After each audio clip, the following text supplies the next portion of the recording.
So, have you ever looked at a trailer and thought, this is the perfect camper for me, right? I love it. And whether it's new or used, you always worry about if everything works on it, if everything is in good condition. Are you going to have any problems? Well, that's where an RV inspector comes in. And that's what we're going to talk about today on the podcast. We have our favorite RV inspector here. So hang in there with us, and we'll tell you all about how that works. Welcome to the RV Small Talk Podcast. It is brought to you by Princess Craft RV, and I am your host, PJ, and I have Cody with us. What up? Yeah, I have Mike from Cozy Camper. Hey, everybody. So we are all here to talk about inspecting campers. But, yeah, sounds kind of boring right out of the chute, but I don't know. I guess if you love trailers, knowing if they work is kind of important, right? Yeah, it's hard to enjoy the RV lifestyle if you're not sure the lights are going to turn on or the air conditioning is going to work when you take it out to the campsite. So, Yeah. it's a lot of Nobody fun, worries though. about that. There I'm is pretty sure our customers don't worry about that because they call us up and say, hey, I just got to my campsite and nothing's turning on. And I'm like, well, did you even test it somewhere in between? Oh, I haven't used it in 6 months. Yeah, that's a big one. I love when I hear that conversation. You know, hey, this thing is not working. You said it did. Well, it did 6 months ago. There's a video of it working. Yes. I don't know what's happened to it. Like, you know, is it March and we had a freeze and now your water heater doesn't work? You know, so we hear that all the time. Yes. Do you? Yeah, it's crazy. But there are a lot of really diligent campers who take very good care. And when they buy something new, which is mostly where an RV inspector comes in, right? Yeah, was actually surprising to me when I started this business. I expected to be doing mostly used RV inspections, and that's not been the case. It's been largely new. New. Okay. Yeah. Well, Okay. that's interesting. Yeah, that is Yeah. interesting. Well, I got a lot of questions about that Yeah. piece because, you know, that there's just something kind of off about that. So we'll get there. All right. But let's start with what the heck? I mean, I've been doing this a very long time, and RV inspectors is kind of a new deal. So I know you haven't been an RV inspector for 20 years. So what was your previous life? So, yeah, to my knowledge, RV inspections as a service have only existed as a separate entity for like 10 years. So it's If that long. yeah, I don't If think that long. I think the first RV inspections ever were in Heber Springs, Arkansas, not even 10 years ago. So it's very new. But my first career was actually in law enforcement. I did that straight out of college. I know, right? I did that. What? I did it for more than 12 years. I was in law enforcement first in Illinois and then here in Central Texas. What does law enforcement mean? I mean, exactly what did you do? Sure. So I was a police officer in both of those Okay. states for small, medium-sized agencies. Most of my career was here in Central Texas. I started as a patrol officer. I worked in the community engagement, community outreach, public information office, which is why this gets easier. Promoted to sergeant, ran a couple of shifts, ran the big medical district downtown, and then my last assignment was in the training section. So I trained new police officers and did in-service training for them. So standing in front of crowds and talking to people is something I've been doing for a long time, did it professionally. But I got into the RV business first with a rental fleet. So I bought a number of RVs starting in 2019. And as you might imagine, I spent a lot of time fixing the RVs when the renters would... that no, Yeah. doesn't Yeah. happen. And, you know, at that time I Every was day. just kind of above average handy and was working through it, watching YouTube videos, making tons of mistakes. While you're training police officers. Yeah, so that was all happening Oh. at the same Okay. time. And which, you know, I had ran out of time because I was getting, or money because I was sending RV techs to go help these people. So I went to the RV trade school in East Texas just to kind of get ahead and gain some knowledge. And I found out about RV inspections, and I really liked the idea of doing them. And so I went back, did the RV inspector training, and then over the next couple of years, first it was a side hustle, and now I do that mostly full time. So really, the whole journey has only been 5 years since we started. Wow. Okay, well, that was unexpected. I need to process for just a minute. I guess my question would be is what turned you towards RV inspections over staying in law enforcement? So I knew that I wanted a business. I knew that I wanted to do something other than being a police officer, and I really enjoyed being a police officer. But I wanted to do something that all this started as a desire to just have a side hustle on my days off. Right. Cops and firemen get a lot of days off, Yes. right? Yep. So I wanted a side hustle, and I knew I wanted a business. And then, especially once I got my hands around the RV inspection business, I really enjoyed it, and I found that like I wasn't focusing as much at the PD anymore, and I was really passionate about doing this other thing. So I said, all right, well, something's got to go, and it's not this thing that I'm developing on the side.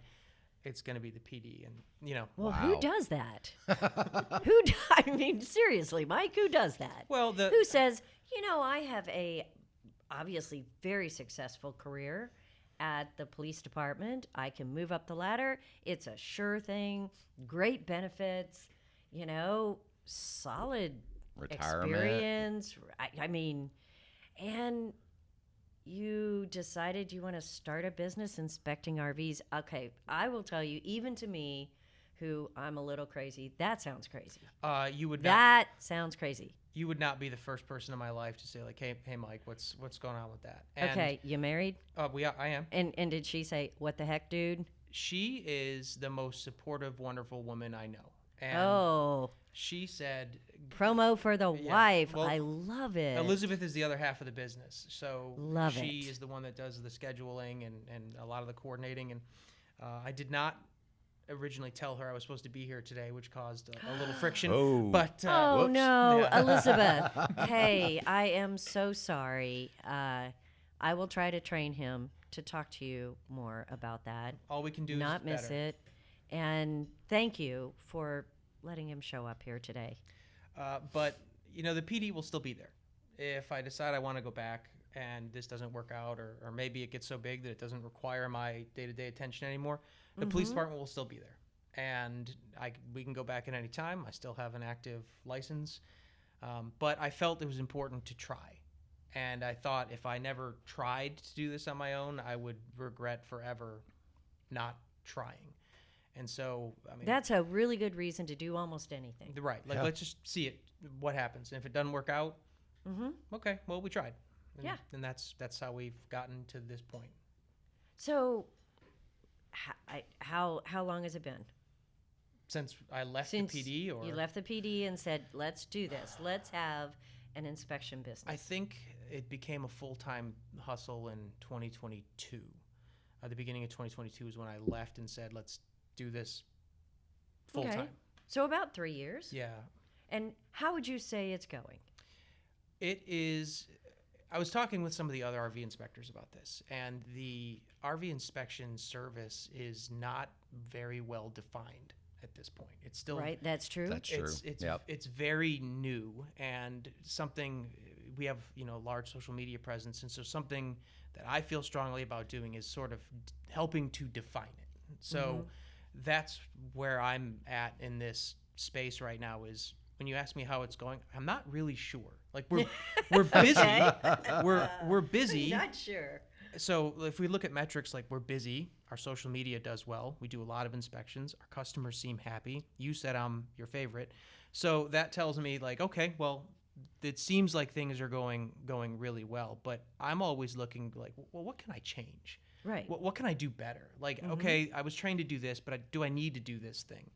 And that's kind of where I'm at this point. It's like, all right, well, if I do 200 inspections a year. So like with that volume, like what can I change? What works and what doesn't? And then how do I convince my peers and dealerships and the public that what I'm trying to do is a good idea? So that's a long-winded answer to be like, I don't know. I'm insecure. okay. I'm working on it. So in defining the role of an RV inspector, what exactly does an RV inspector do? Great question.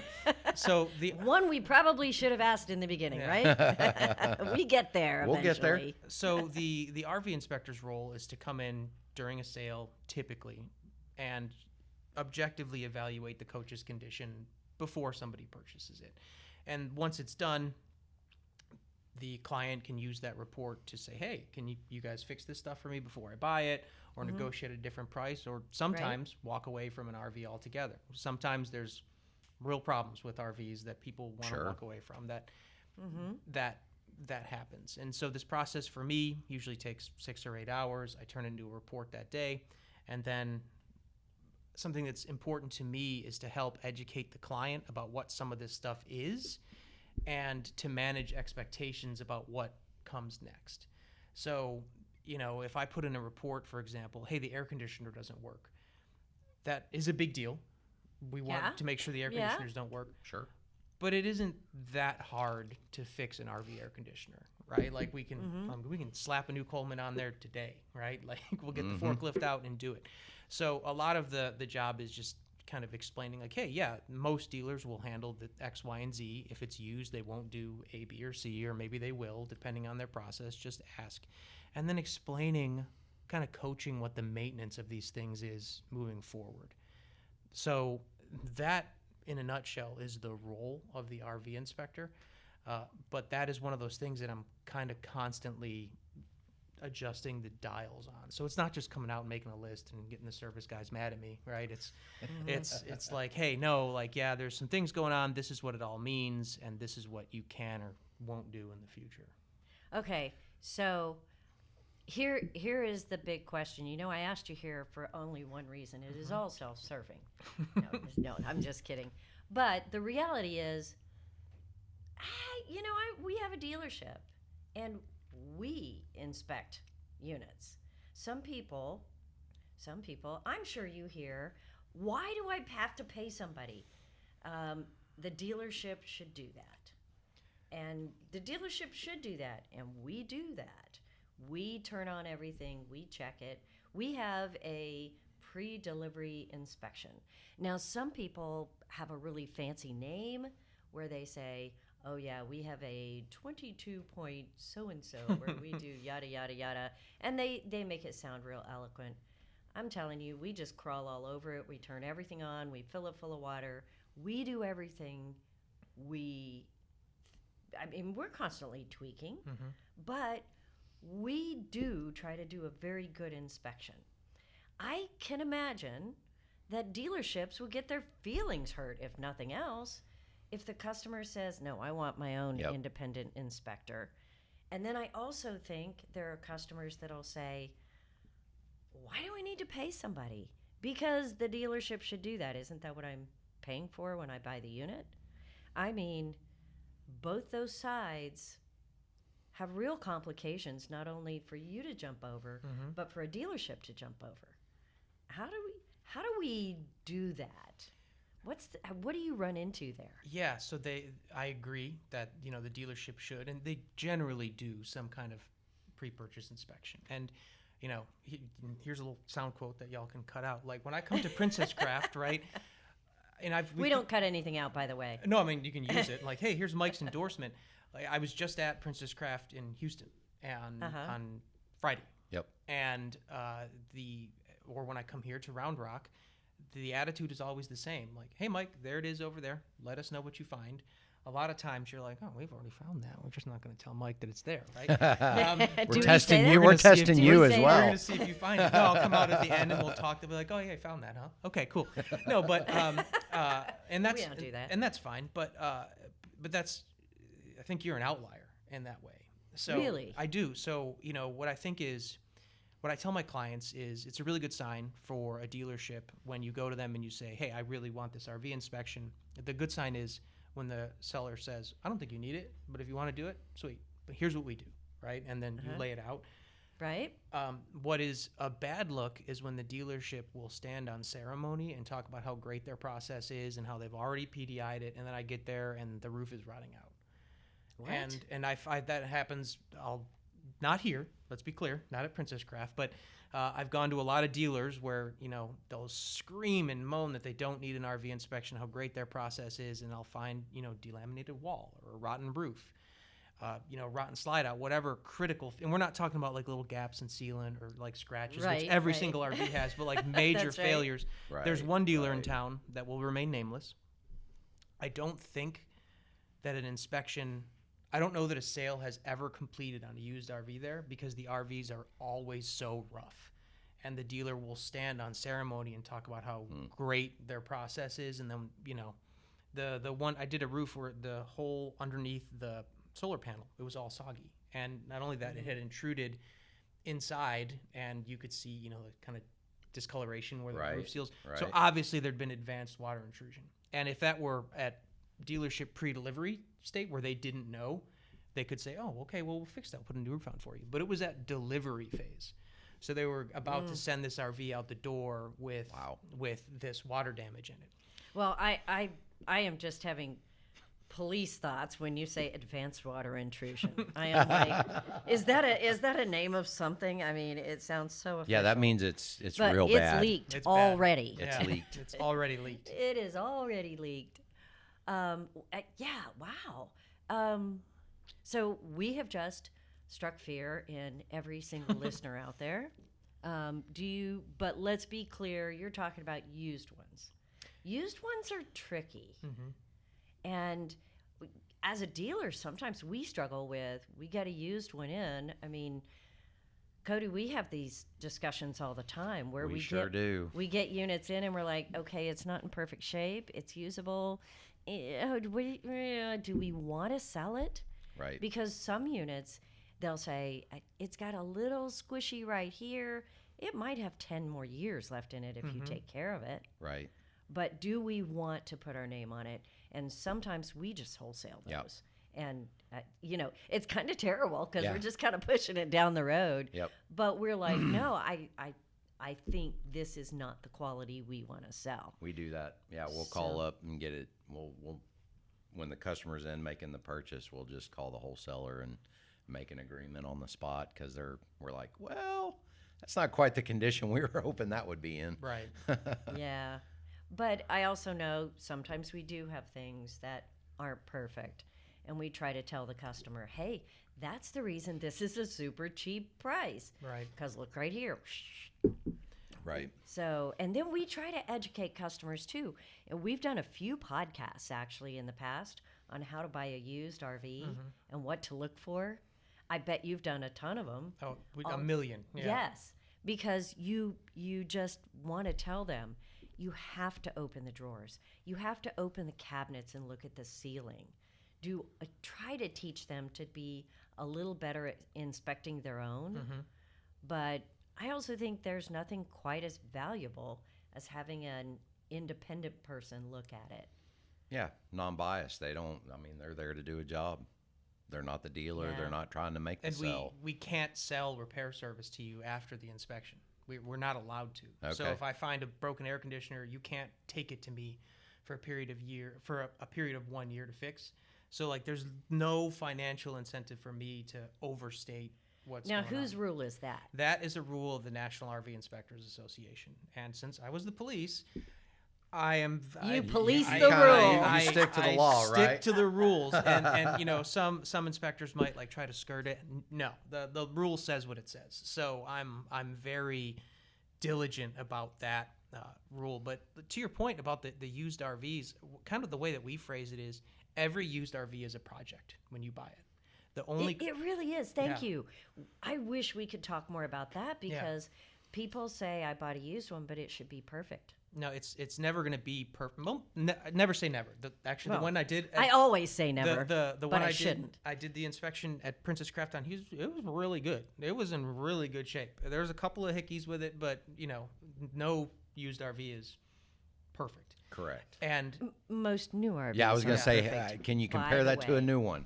oh boy, we could talk Nice. all day. That is the next conversation. Y'all don't go anywhere because the fun's just getting started. So what are some of the main things that you look for when you are inspecting a unit?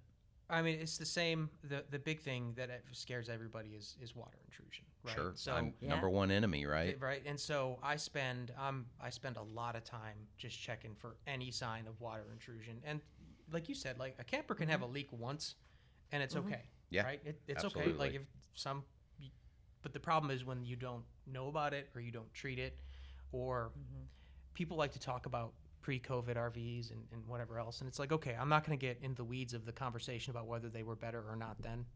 They probably were. But there's so few. We know your stance. Yeah. But there's so few that are well maintained from that era, right? Like, Yes. Particularly in the trailer space where they don't get maintained. So just following up on that, how much maintenance has been done. Has it ever been resealed? Right. So like, hey, we And see you can tell by looking at an You RV can. if it's ever been resealed.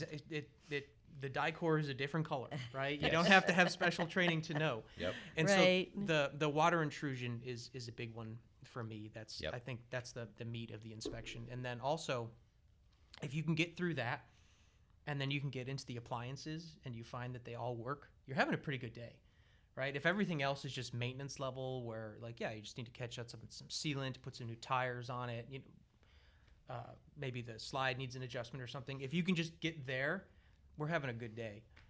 That's kind of how I look at it. What I hate is, and this happens particularly on used ones, is, if we're in that state where the dealership is saying, oh, this thing's great, and I walk up and I can see delamination from the ground. It's like, well, I was here for 30 seconds. And the client told me they're not buying anything with, delamination or a soft roof. Like, well, what am I, like, you booked me for a whole day. Like, I don't need to be here for I was here for 5 minutes. Like, everybody can see it from the ground. Then what do you do? Well, what we do is we call the client. If I usually give kind of an hour grace period, where if I find something like a critical failure in the first hour, and like you mentioned, there's a couple of hot spots. Right. Corners of the roof. Yep.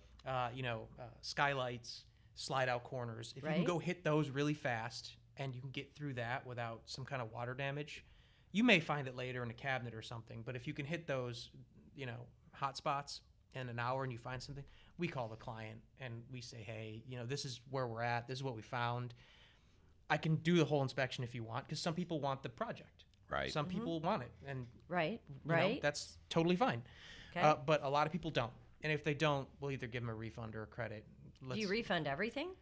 I have to cover my time for the day, Right. Not the whole day, but at least the travel little bit. time. Yeah, so that we're not, we're not a charity, so we do have to cover our time. But You ought to be a charity. 501c3. We all deserve it. Come on. donate to my A few fund. freebies. Donate to your rental program. Yeah, exactly. But we try to I try to be fair, because if we find something like you said, like sometimes you get in there and you're like, this thing needs to go to Yeah. wholesale, right? Yeah. Sometimes I see it down at the end of the road, and I'm dialing up on my phone saying, "Hey guys, that's not staying here." We're not, and that's the big thing. So if we possibly can, and that person will usually turn into another inspection, because they're Right. actively shopping for an RV. They want to find the right one. So Oh, that's it'll- interesting. It'll turn into another inspection somewhere else. It's just it's a fine line, because you are a business, right? Right. You do have to cover your time, Sure. but you also want to be fair to the customer that is hiring you. It's like, we're going to keep your money and only work for an hour. Well, that's not fair either, right? So Right. it's tough, but I think we have found the right balance. Yeah.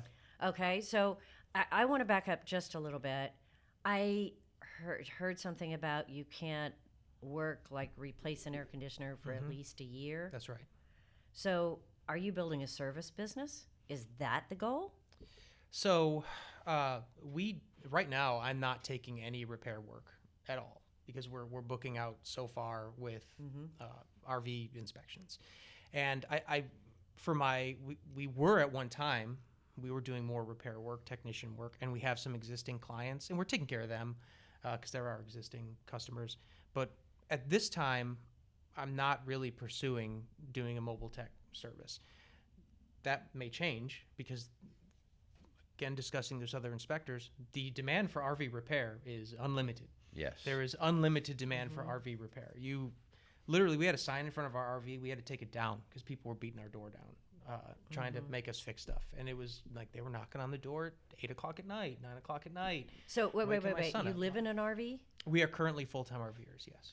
Okay, well, that's something we should know. Something I want How to did know. we get this far and not know that? Yeah, well, because he didn't say it. Way to go. I'm sorry. It's Well, all on you. here's my biography. It starts Okay. now. I was born in 19.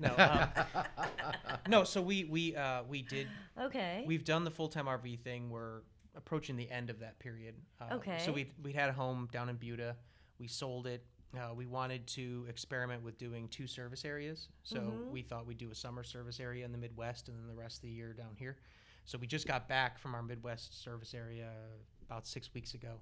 So we did inspections and a little bit of mobile teching up in the Midwest, which is a very different place to work than Texas. Why? So there seem to be, I don't have any data, but I feel like Okay. there are fewer RV sales in that part of the country. It seems like What are we talking Midwest here? Like, Illinois, Wisconsin, Illinois. Indiana. Yeah. I did okay. have the great pleasure of working quite a bit in Elkhart. Well, that's our next discussion. Y'all don't go anywhere. But yeah, so I spent some time in Elkhart doing inspections on new and warranted RVs up there. That was With who? I don't want to dime anybody Okay, out, but there are RV inspection places that try to get RVs inspected before, kind of in between the manufacturer and the dealer. It's a way to make your dealership more efficient. I don't know if it works. I have never So- I've never successfully intercepted between the dealer and the manufacturer. But there's a lot of dealers that are in Indiana and then they ship everywhere else. Right. They're Right. factory direct, Yep. allegedly. Yeah, that's another tricky piece of this Right. business. And people think they're saving so much money. I don't know that that's true. And then when they get it, if there's any problems at all, and you know what those guys say? They say, "Oh, just take it to any dealership that carries that, and they'll take care of all the warranty for you." I don't know that that's true. I don't know that I can tell you that's not true. It's It not is that we not. don't want to take care of those guys. It's that the things that they bring to us for warranty should have been caught before it left the dealership. And if it's not, the manufacturer won't cover it. Right. And we're stuck in the middle. And all of a sudden, these customers, I don't mean to sound so angry. I'm just like, I don't That know. was aggressive. I don't know how to I'm fix afraid. it. I'm in I don't fear. know. Yeah. I feel terrible for these folks For sure. because they want to save money, right? So they drive, 1,500 miles? However far it is to Indiana, it is a far way, or someplace close, to pick up this unit because it's thousands cheaper, right? Because they're not paying transport fees. They have no service center. They didn't look at it. Sometimes they don't even throw a battery on it. And then they bring it home. Something doesn't work. They make this long list Long list. because they're 16, 17 items. Yeah. or 20 or longer. 30 or 50 because they're researchers, so they document. That's how they found the cheap unit, and then they bring it into our service center, and maybe we can get 1 or 2 things covered. Right. Yep. But the manufacturers, they cut off fixing things at a certain level, and then we're the bad guys because we won't fix it for them, and we get the bad reviews and the hate mail. It's really this interesting dynamic that's happening. Yep. Yeah, what's interesting is, I've done a couple of podcasts for other like dealer chains, and I've spent some time, like we said, with the manufacturer, and it's sort of like everyone is acknowledging that part of this doesn't work, but it's like we don't know what to do about it. And Oh, well, you know why? I mean, it is simply capitalism. right, Because the manufacturer, they have to build a certain amount of units to be profitable. I mean, it isn't like, they're building high-rise buildings all over the world because Right. they have so much money. So they're balancing things, and they've got to make however many hundreds of units. Someone has to buy them, and they've got an outlet that's turning a lot of units. So do you cut them off because you want to protect the customers, or because I mean it's a weird dynamic. It's a good selling outlet for the manufacturer. It's just not a good quality delivery to Right. the customer sometimes. And that's, I think, and this is what I perceive coming to Princess Craft, right? I perceive the why here, like this is why we work, is very customer centric. Like, hey, we want people to be happy and we want them to enjoy their RVs. That is the sense that I get. And so if the why is positive, you're spending time thinking about what is broken, right? How can we at Princess Craft fix it? If the why is net profit, then you're going to see Facebook groups with your dealership sucks at the end of it, right? Like that exists. Those are does there are exist. some of those Yeah. out there. Yeah, it does exist. They exist, right? Or you'll see like, hey, every time I could make a video about an inspection that I do. I'll pick on Brinkley, right? And like we just did one. There was barely anything wrong with it. Right. Hardly anything. And the comments were all like, "Wah!" Like it's so terrible. And it's like, hey guys, wait a minute. This is actually really good. Like the intention was not to slam this brand. It's like some of the ones when we come in here and do like some of these brands are pretty good. Right. But there's so much anger from whatever experience they had when that That's- happened. Yes. And it's like, hey, it's not Brinkley's fault. It's not Princess Craft's fault, right? That 2 years ago you bought this other product from a weird dealership and you had A bad that experience. experience. But you were the one who has to deal with it. Brinkley's the one that has to deal with it. I'm not saying, let me be clear, I'm not saying that they're perfect, but but that's, And that's what no happens. manufacturer is perfect. It doesn't exist. I mean, if anybody's ever even bought a new house, it doesn't matter if you pay $1 million for your house or $300,000 for your house, or you buy an old fixer-upper. There is always something that needs to be done. Yeah. It And look always at needs cars. to be fixed. There's something that isn't quite perfect. Cars. Yeah. I worked in the car industry for 12 years, and guess what I did a lot of? Warranty work. Exactly. Yeah. Because things go wrong, and it's just part of the game. It is. And to your point, right, so we have RVs that cost $1 million. We have Right, RVs we that do. cost We do. $10,000, right? Yeah. Right. Yep. But have you ever noticed that the air conditioners are the same? They are 100%. The water heaters The are water the heaters same. are the same. Yep. PEX lines are the same. They're the same. So that is the stuff that we see fails, right? Right. So the manufacturer can build an awesome box. They can be awesome at building that part, but then they have XYZ brand air conditioner and That's it right. fails, right? Or That's right. maybe there was some conversation about maybe mixing like this brand furnace and this brand air conditioner can cause weird things to happen in the control. And it's like, especially if you use one of these digital control systems, right? And so like, okay, yeah, now you're angry. And to the technician on the ground's defense, they're trying to figure it out. We've had that. Yes. We're like this problem exists because these things don't talk to each other. That's correct.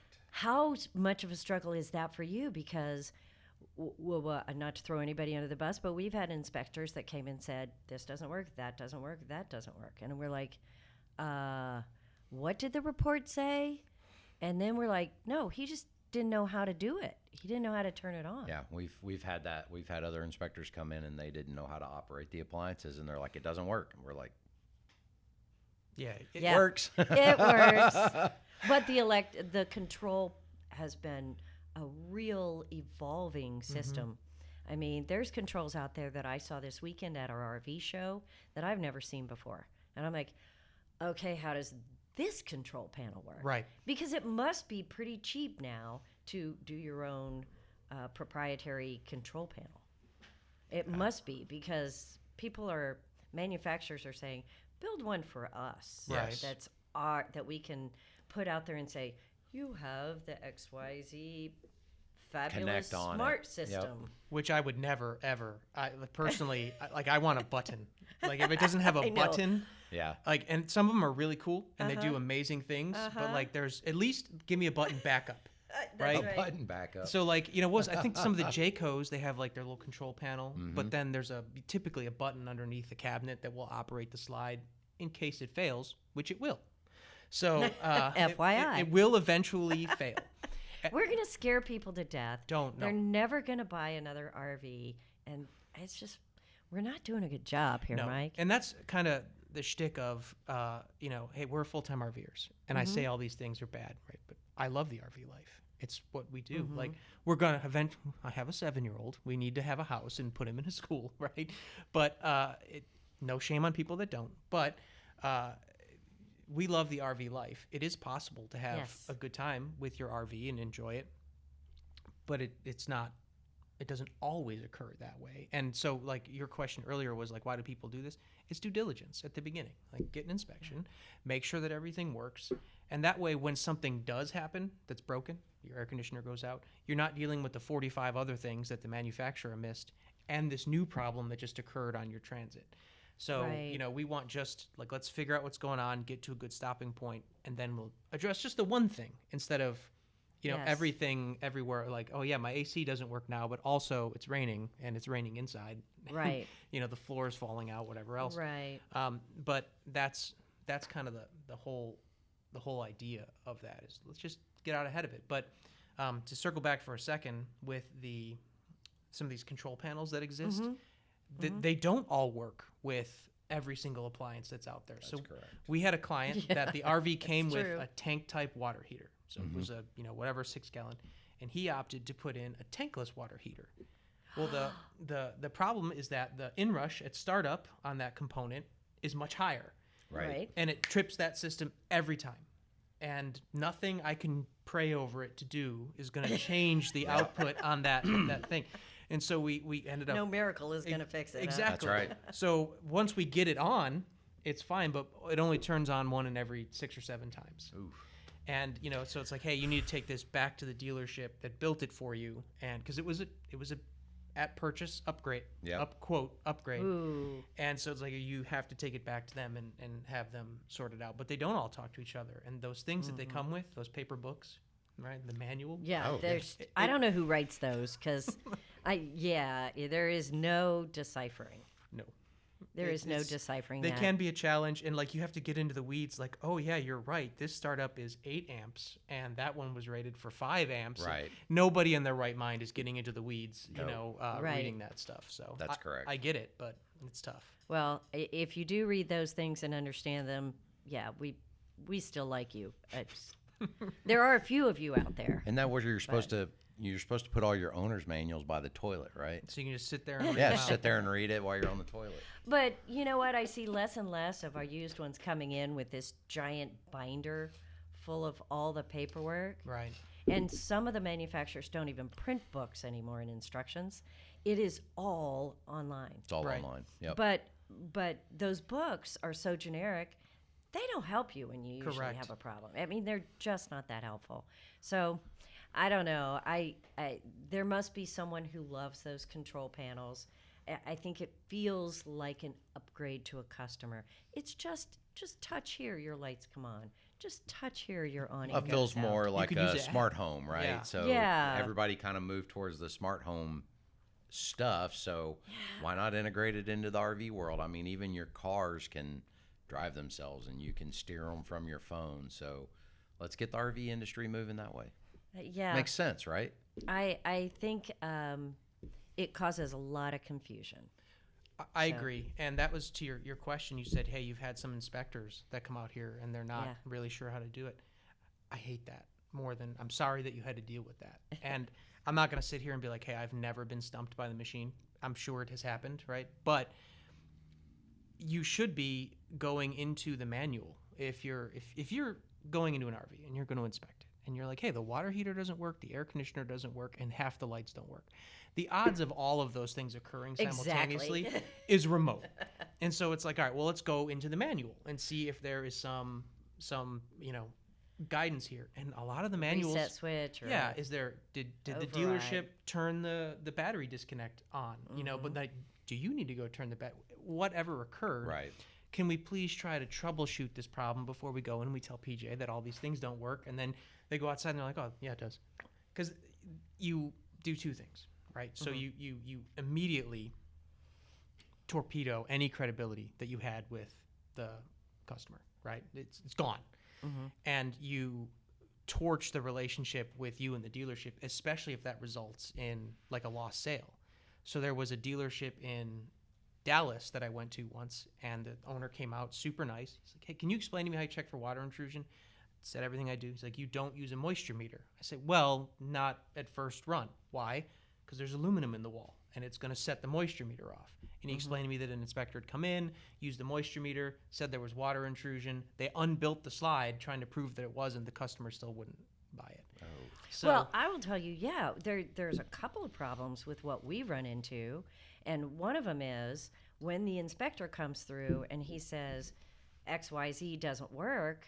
And we're like, no, we push the button and it works. The customer believes the inspector and they don't believe the dealership. That's correct. That has happened 100% of the time. yeah, that's tough. And So- what we try to do is I try to document those things. So like, hey, if the air conditioner doesn't work, here is also a picture of the thermostat and the control so that you can see like, hey, no, Mike actually did try. We just had this happen where the dealership told me, they came out the city, hey, you can't use water because the water pump doesn't work. The tank sensors are wrong. And I was like, that feels unlikely to me. They're like, we tried to put water in, it started overflowing, so I know it's full. I was like, I think your low point valve is open, right? And just like reach Yeah. down and like close the low point. It was just a simple thing, right? Right. And we Yes. worked through it. But it's like, hey, and then also it's important from the inspection point of view that you make the good faith effort to Right. troubleshoot it. Right. But also to tell everybody, like, I'm just a human, right? Yeah. Like I can be stumped. Right. It happens. The dealership techs who fix it are just human. And right? that's the other piece of it. I mean, you've heard the old adage 50% of the doctors out there, they graduated in the bottom half of their class. That's right. Right? Practicing medicine. Yes. So, yeah, they're like, well, my doctor told me. I'm like, well, he told you wrong, okay? Because there's this, you hear the craziest things on occasion. All that to be said, there are inspectors who maybe aren't top of their class, for lack of a better word. And yeah, I think they can do an inspection for you. Are there ways to see if you have a good inspector? I mean, how do you do that? So, you know, so I'm a member of the National RV Inspectors Association. They're the ones who do the inspector training. But what I tell people all the time is that's the entry level, right? That's the, hey, I've done the test, I've got my credentials. What has that inspector done since then, right? So, you know, maybe they worked for 25 years at Princess Craft and then they retired and now they're an RV inspector, right? They were a technician, so they have a lot of skills and they just go, sweet, that person is probably very good at their job, right? Maybe they went to RVTI after they got their inspector certificate and became a certified technician, or they worked at whatever's going on. So I tell people all the time, well, seek more credentials than just I am an inspector. The Okay. best inspectors are also or were previously technicians. Those are the best ones, Not police officers. or both. Oh, wow. Or both, That, right? that felt like a knife. You know, Shots Well, fired. just checking. no, so Just checking. you know, I mean, hire a cop and But inspect attention an to RV. detail. yeah. I mean, these guys, as a law enforcement, right? You got to be involved in an event and still be able to recall everything that occurred in your reports, right? Like you got to take in a lot of information at one time and then be able to remember it. Exactly, and report writing is a big part of this, right? So, like, yeah, it's awesome that were a tech and now you're an inspector, but do you know how to read, right? Like, we have to A be lot of able. them can't. Yeah, I'm telling you. And technicians, the best technicians cannot write legibly. They just can't. But they're so good at installing roofs. They cannot. And they do all these other things that are great. So yeah, like let's seek prior experience. Okay. And let's see what else they have, right? So like I'm a certified technician as well. I wrench on this stuff. And then I've gone to Lippert and to Dometic training and all these other things. So you should look for that person. Make sure they have insurance. That's a big one. That's It's a like good if I one. fall through your roof, either I will pay for it or the insurance will. And do they have reviews? Like I'm a big believer in reviews, and I don't know why somebody would hire an inspector with no reviews, no insurance, no technical background, and then they just say like, oh yeah, we trust you. Because they were cheaper. They were probably cheaper, and which if that's your primary concern, that's the risk you're going to take. So if you're looking for an inspector, you do want someone who at least voluntarily agrees to the code of ethics the NRVIA has, or is NRVIA certified, is also a technician or has some technical background, is insured, and is positively reviewed. Okay, so That's where do you huge. look? Do you just Google RV inspector? So there's a couple ways to do it. We put all that stuff on our website. We're actually making an FAQ right now that says, hey, this is, because we can't, we have social media followers all over the country. I can't go to Maine and do an RV inspection for you. Well, I can. It's just going to cost a lot. It's going to be real It's going to be really Yeah. expensive.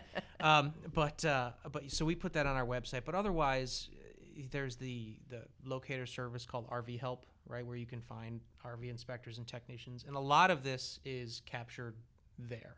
So if you were to Google where we are right now, there'd be me. There's another inspector in San Antonio who has about as many reviews, and he's a very skilled technician. And then there's like a big jump, and then there's a bunch of other inspectors in the area that are So different. do you, I mean, I want to be clear, you just Google RV inspectors. Yeah, or go to rvhelp.com and rvhelp.com and say inspectors Yeah. near me. you can also find or something. certified technicians there and tank washers and detailers and all these other services that are available to you. Okay. But that is a good place to start. Okay. How much money are we talking? It's going to vary for the inspection. Yeah. It's going to vary based. We have different To tiers. fly you to Maine? That's going No, to be that's going to be that, costly. that would be interesting. Somebody wants us to go to Lubbock this weekend, and that's going to cost more than Maine because I don't want to go to Lubbock. But, no. Don't blame That's fair. But no, so it's going to vary. So we have different tiers of inspection. Sure. And the size of the trailer is going to, the size of the RV is going to justify it. I've got a 20-foot trailer, basic 20-foot trailer. So we have inspection products that start as low as like $3.99, and for and what these, does that entail? that's sort of a more, and that would be for like see your teardrops out here. That would be like a basic, everything works and it has a roof, floor, and ceiling kind of thing, right? Where we're not going to get into the weeds of serial numbers and sort of stuff like that. Whereas the high level inspections, for a giant Class A motorhome where we're pulling fluids out of an engine and sending them to a lab for testing, that can be $1,700. But that's the kind of stuff where like I'm on my hands and knees and I'm poking sealant all the way around the roof, and we're looking for tiny, itty bitty holes where it takes 8 or 10 hours to do an inspection like that, where the first kind might only take me 2 hours to Right. go through something like that. We try to have a product for everybody because not everybody wants, the dissertation with 200 pictures in the report, right? Okay, cool. So we'll make an inspection product for them that still covers the broad strokes. So it varies is the answer. Okay. We try to have something for everybody. So the most expensive inspection, $1,700, $2,000 Yeah, ish. I mean, people If have... it's a big motorhome and they want to know everything about it. Yeah, because, for example, with the motorhomes, sometimes I'll take 5 fluids out of the engine, right? We'll take engine oil, transmission fluid, radiator coolant, generator oil. Somebody asked me to take the AquaHot fluid once and send it to the lab for testing, right? You can get into the weeds and the dollar amount can go up, and Sure. we'll do it, but I don't know that that's always, that level of detail might be excessive sometimes. But yeah, and then like people have sent me to other states to do inspections. Obviously, it's going to cost more to Sure. have gone to Arizona. In the summer, people will send me to Arizona in August. And it was 113 degrees. I did 3 inspections back to back. It was brutal. But yeah, then Wow. you can get into the big dollars. But we don't do a lot of giant motorhome inspections because Yeah. there's not that many giant Not motorhomes. many of them going around. Right. I think we did 3 Class A motorhomes last month. I'll tell you what, if I'm looking at a high dollar used Class A motorhome, I might want all those fluid samples Yeah. tested. Yeah, if you're looking at a $500,000 motorhome, Yeah. you want to know what kind of shape it's in, and $2 or $3 grand or $5 grand to fly you to Arizona, it's worth it to be sure that you've got something that's not going to need a new engine. yeah, seriously. And that's the big thing about fluid. I test my truck. I think fluid samples are great, and we find it all the time where, like the coach will be beautiful. It'll be amazing. This beautiful Tiffin Zephyr, right? It's got the Yes. shiny paint, and then like I pull, I'm like, oh, the engine oil is full of coolant. Right? Oof. Like it's Yeah. that's a big problem. That's a for problem. That's a big right. Like Yeah. that's a big That's problem. a big problem. Like Expensive. it's a very expensive problem. So yeah, we can get into those weeds, but all that to say, I don't want the listener to think like, oh, I want this teardrop. It's going to be $1,500. It's not. It's not going Yeah. to be that for me to come out and do that. We try to make something for everybody. Very Good deal. good. Well, I have learned a lot today talking to you, and I really appreciate your time. How can people find your business or you specifically?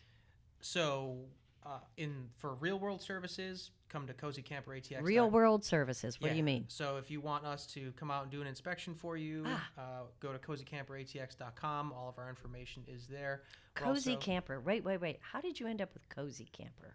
So that was the rental business name, and we were selling we were selling or renting small campers. Like we actually came here in like 2019 and looked at something, or 2020, a long time ago. But anyway, so we were like, oh, Cozy Camper, it's alliteration, rolls off the tongue, sounds great.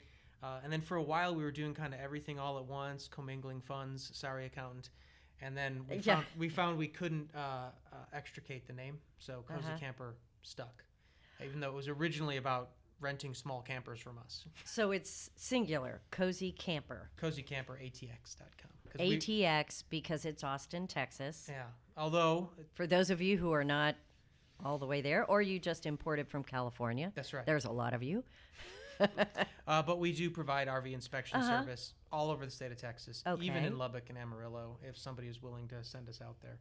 And then we're also very active on all the social media platforms: Instagram, TikTok, Facebook, and now YouTube, where we have some cool new stuff coming out on YouTube over the next couple of months, where we're going to start to involve the client in some of these inspection reviews. So it'll be cool stuff. But that's how you find us. That is cool stuff. And I remember somebody said Cozy Camper. Oh yeah, and I said I love that. It's kind of like Princess Craft. Doesn't give you really quite the clue of what they do, but we got stuck with the name when things got commingled, and then we couldn't extricate it. we couldn't change. So yeah, Princess Craft RV came from a manufacturing business, and yours came from a rental Sure business. did. So cozycamperatx.com. And Mike, it has been a pleasure. Y'all look him up if you're in the area, somewhere in Texas, and you need an inspection. Speak with dear Elizabeth, and she'll take care of you. Right? That's right. All right. Well, a little bit of housekeeping here at Princess Craft. We just finished an RV show, talked to a lot of great folks there. So we're restocking our lot. You can come see us. We have all kinds of product coming in now, some new lineup. So check out the website. Did I miss anything else? So yeah, stay tuned. That is our latest and greatest. We got to talk to Cozy Camper today, and we'll see you next time, because we're going to do this again next week. All right? Y'all Okay. have funny. Bye. Y'all have funny. Funny. Y'all have funny too, but have fun. Go camping. Bye. Bye. Later, y'all.